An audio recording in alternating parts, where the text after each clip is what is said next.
Welcome to the Times of Israel's daily briefing. Today is Monday, September 22nd, day 717 of the war. Amanda Borschel-Dan here with our military correspondent, Emanuel Fabian. Hi, Manny. Thanks for joining me for this final daily briefing of the Jewish year. Hi, Amanda, and Shana Tova. Shana Tova. Yesterday, the United Kingdom, Canada, Australia, and Portugal all announced their formal recognition of a Palestinian state, joining some 150 other United Nations countries in this recognition. The United States called the recognition by several of its key allies, quote unquote, performative. Our focus remains on serious diplomacy, not performative gestures. Our priorities are clear: the release of the hostages, the security of Israel, and peace and prosperity for the entire region that is only possible free from Hamas, said a U.S. State Department spokesperson. So today, Manny and I will focus on what is happening on the ground in Gaza and precautionary steps taken in the West Bank for the holiday. All of this and more when we're back.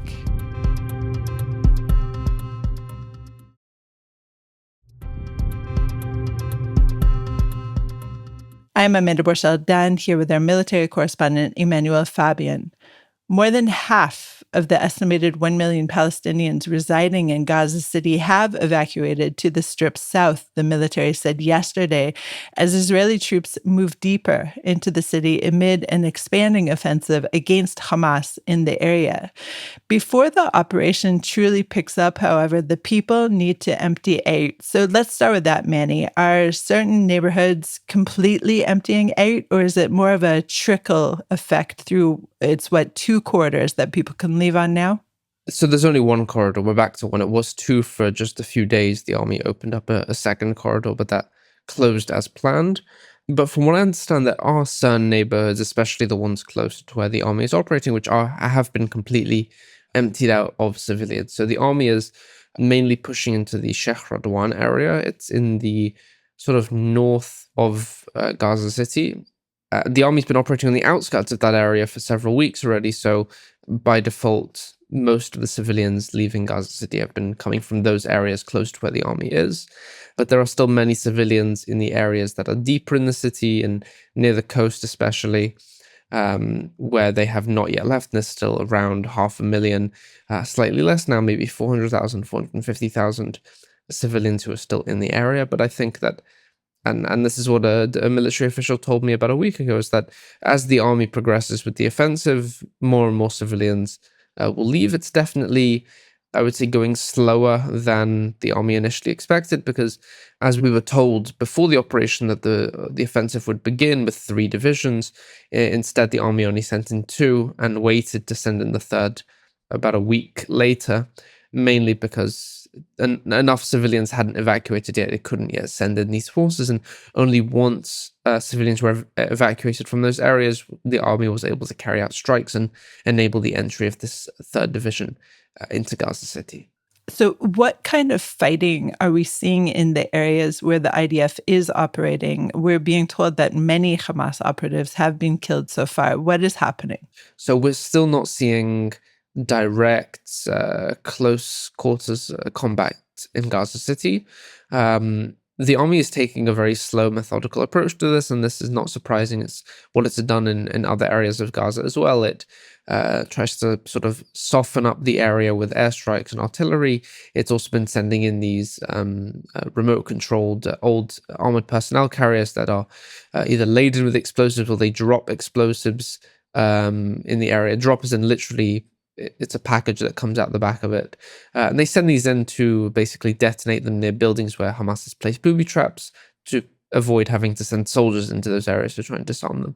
And that's mainly the operations that have been going on. And then the troops move in after that, once these airstrikes have been carried out, once these remote-controlled APCs are deployed.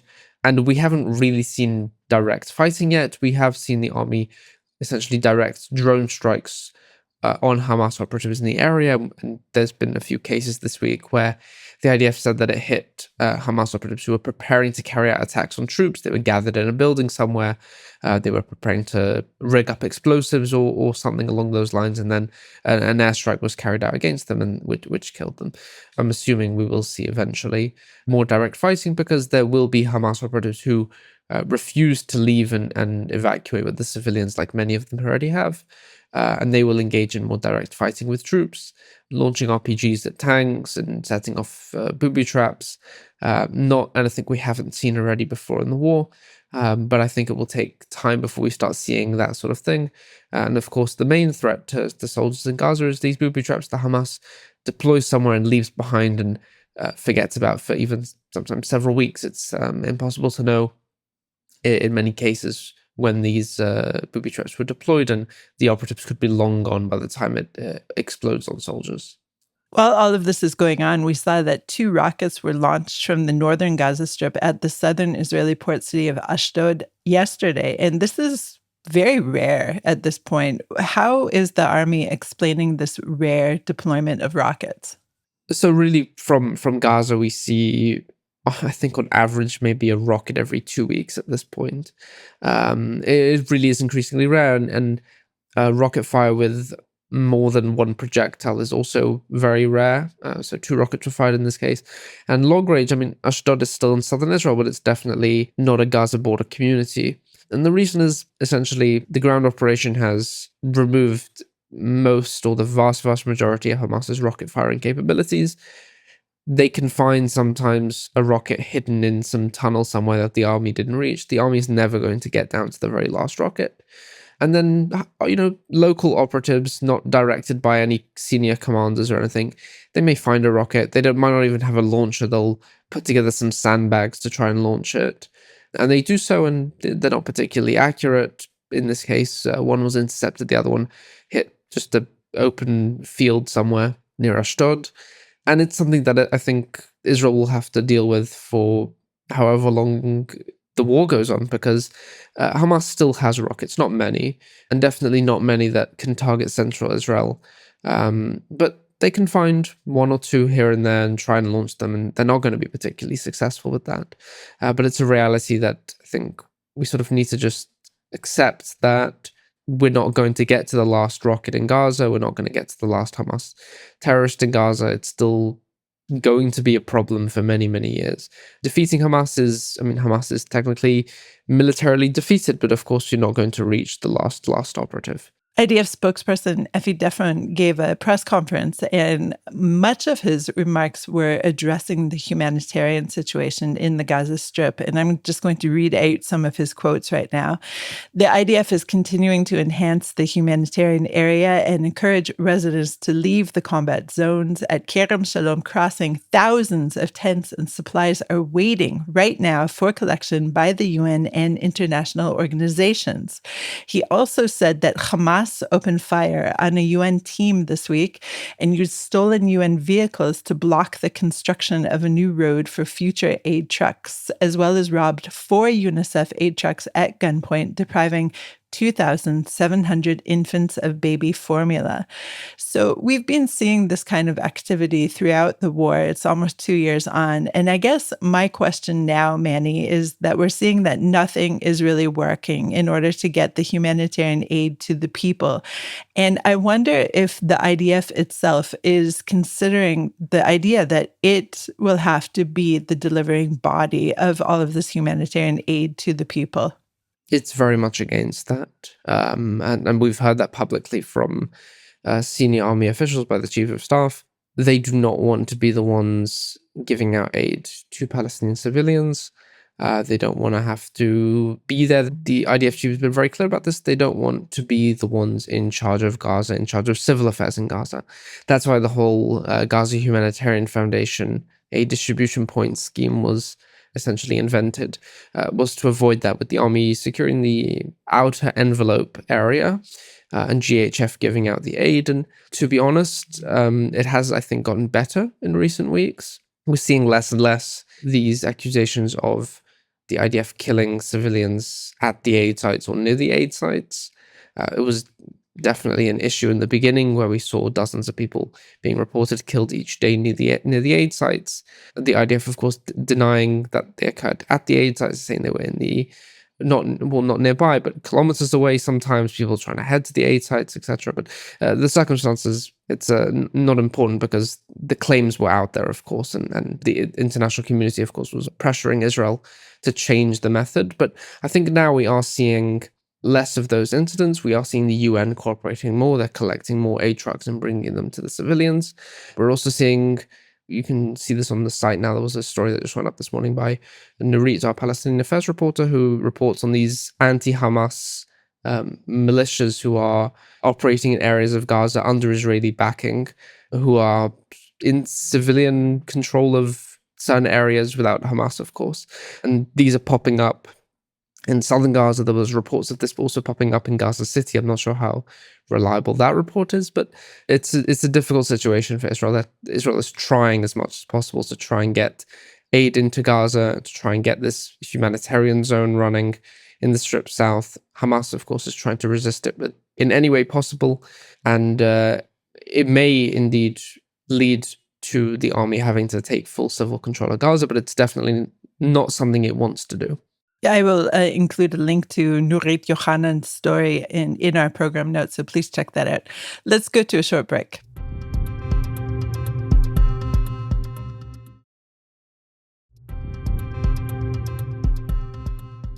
And we're back. I'm Amanda Borschel-Dan, here with our military correspondent, Emanuel Fabian.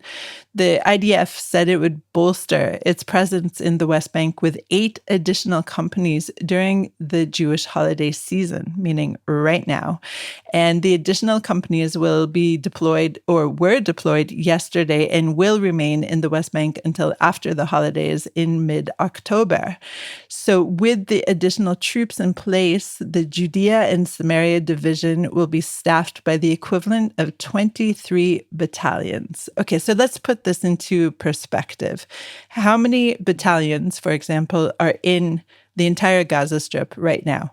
Oh, in the Gaza Strip, that's a little unfair, because they're carrying out a major offensive in Gaza City, and there's currently 5 IDF divisions in Gaza, which is, I don't even know how to calculate that right now. There's tens of thousands of troops currently in the Gaza Strip. But I think a more interesting comparison, and also probably very unfair, is eve of October 7th, how many troops were on the Gaza border. We're talking 700 soldiers on the Gaza border. It was, I think, 6 battalions, if I'm not mistaken, or 5 battalions. But in general, the West Bank and the Judea and Samaria division is staffed by more troops than you'd think, because in the West Bank, it's not just defending a straight border where you can deploy troops along a border. It's settlements that are all over the place, some within more dangerous areas, some that are less so. There's highways that need protecting, so you have to put soldiers at every junction to prevent all sorts of attacks by Palestinians against Israelis.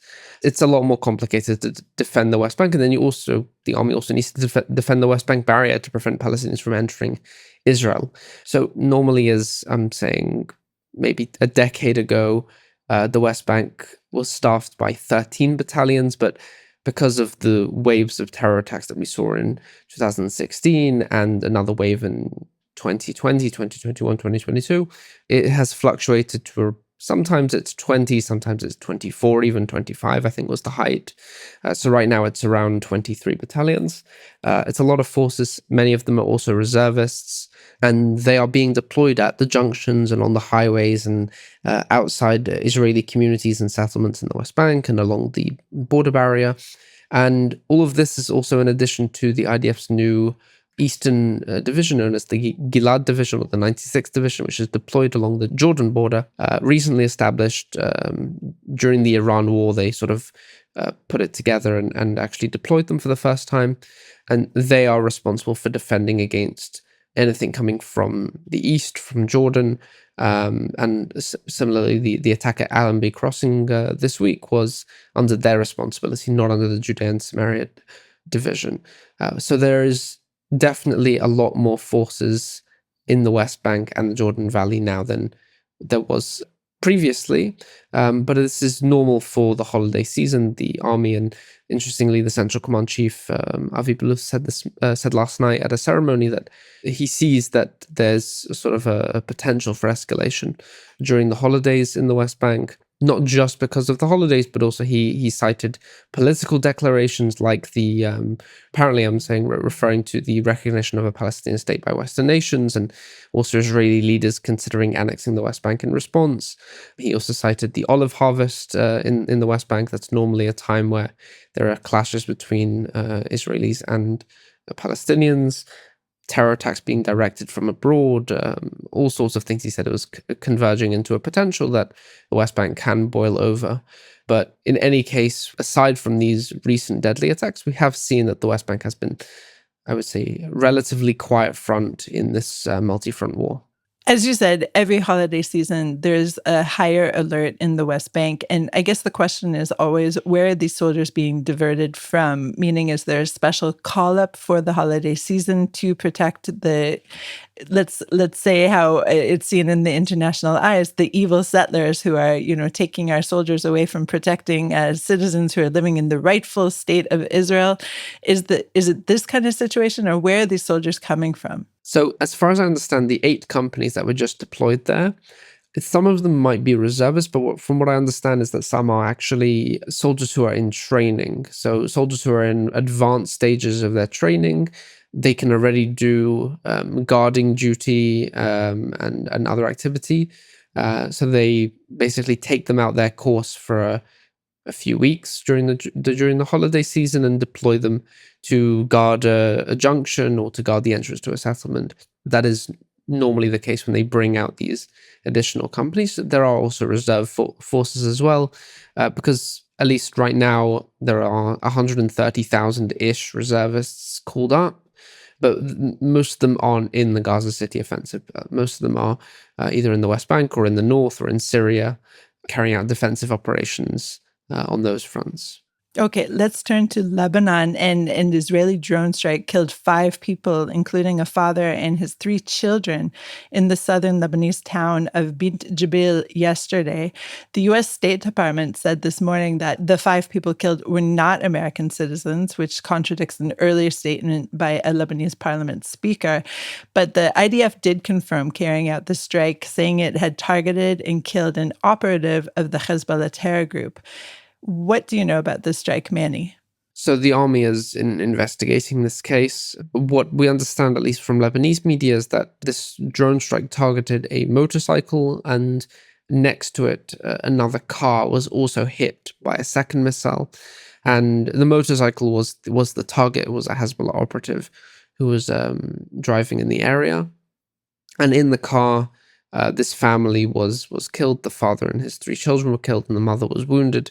And the IDF is investigating how it essentially hit the wrong vehicle, or maybe they were just passing each other, or some other thing. Normally, when the IDF targets Hezbollah operatives that are driving in civilian areas, it does so in a careful way to essentially avoid hitting anyone else in the area. They wait for an optimal time when the car is alone to try and strike them.